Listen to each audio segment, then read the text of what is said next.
As you all know, I make a lot of robots out of all sorts of things, and this isn't a more robots, but it is some handy tips on when you're building or doing something like that.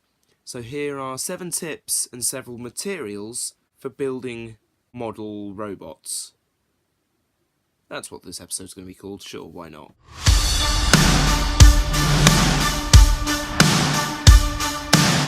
Be patient. This sort of stuff takes time. Honestly, the robots I build take a while to build. My terahertz took around about 4 hours. That's sort of a small amount of time in comparison to some of the others. My saber-tooth build took more time because I ordered parts specifically for it. And my Nuts 4 took a long time because I'd ordered parts. Behemoth took, I'd say, around a day and a half when you added all the hours together. It's like working hours as opposed to sort of 24 hours and over. Number 2 is browse.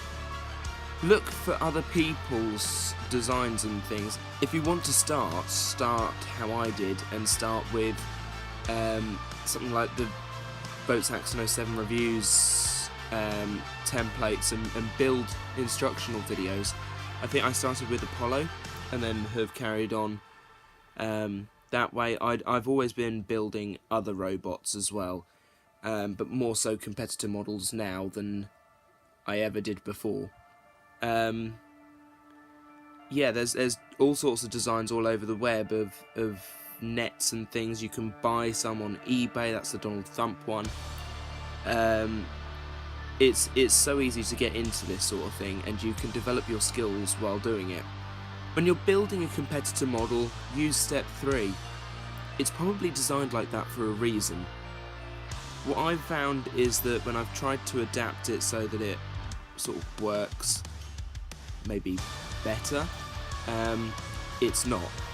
However, I have recently built Aftershock, which will be coming in my next More Robots, and honestly, it is almost as perfect as the machine. It does the self-righty thing, it gyro dances on a sharp turn. It's a glorious robot, and the only reason it works like it does is because it's designed like that. On the flip side, when you're inventing, do be creative. Creativity is key. My 5th tip is browse. Again, look at what's already been done. If you're inventing, it's always good to have a look and see what works and what doesn't with robots. My last step for this is troubleshooting. As you all know, who have followed my More Robot series, troubleshooting is a big part of what I do. I use my robots that I've built for play. I also hope one day to produce a series on my YouTube channel. But other than that, players... I mean, you can't build these and then not. They're not there to be looked at, they're there to use. Something like Carbide, the reason I made it with a fidget spinner is so that it could be a working robot. It can be as destructive as the real Carbide. So it's really important you troubleshoot via use. It's just a case of trial and error. If it doesn't work, have a look at it. Why didn't it work? Really go into detail on upgrading it, because that's what they do in real life when building robots. Okay, what do I use to build my robots? Many of you will know this already, but let's do a rundown of list. Something that everybody probably maybe should have. It's Lego. Lego is what I build most of my robots out of, and it seems to be what most people build their robots out of when they're doing videos and things. But it's not just Lego. What else can we use? This stuff is excellent. It's called grey card. It's thicker than most card. Thicker than tissue boxes, but not as thick as thick cardboard. My carbide is made out of it, and that's pretty solid. A little bit of bend in it, but it needs to flex, otherwise it's just going to be rigid and fall to bits. But grey card on its own is no good, so you also need tape and duct tape. These two work wonders. They strengthen up the entire robot no end. Tape over the top of all your designs, and then duct tape the underside of it, and the inside should be all duct tape, which not only makes it all black inside so it's not messy and looks like grey card. Something else that I use, and I've already said it in this video, I use spinner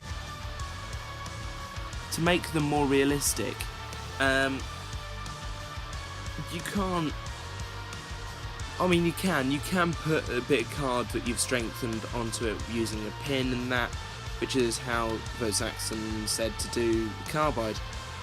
But you've got to admit, a fidget spinner is more realistic when you're spinning it. It sort of looks more like it's going to be damaging. Now, while you might want to use tape to construct your robots, I usually go for a combo.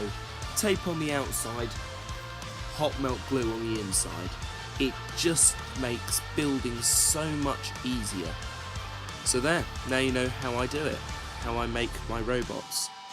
I've had a question from somebody who's watched a video to do a tutorial on the build, so I may do that for the next one I plan on making, which is either Donald Thump or Rapid. Those are the next two I'm going to be doing. Obviously, I've got the bar for Donald Thump. This is so heavy. I might do that. Otherwise, we'll see. It's quite difficult to do tutorials for things like terahertz, because my terahertz was basically 75% Lego, and it's just down to you how you want to put that together. At least you've got an insight now on how I do things around here. So thanks for watching. I shall see you next time for more Last Christmas. Bye.